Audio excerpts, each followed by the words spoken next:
üks paljudest näitustest meie 30. koolimaja sünnipäevaks välja pandud. Ja siin on siis poiste tehnoloogiaõpetuse tööd läbi aegade. Ja siin on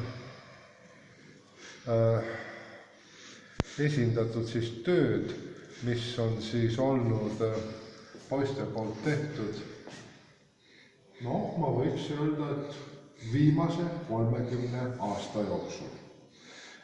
On üks teema, mis on olnud kogu aeg kohustuslik ja need tööd on jäänud kooli ja ei ole õpilastele tagasi antud.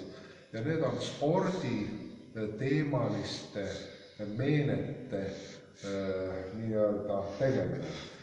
Ja seepärast ongi siin hästi palju neid näha.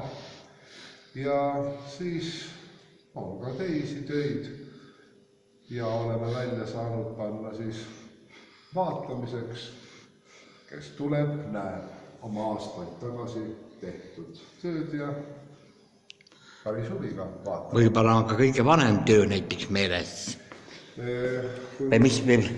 Mida veel võiks näiteks tuua? Kõige vanemad töö. Üks vanemaid võib olla.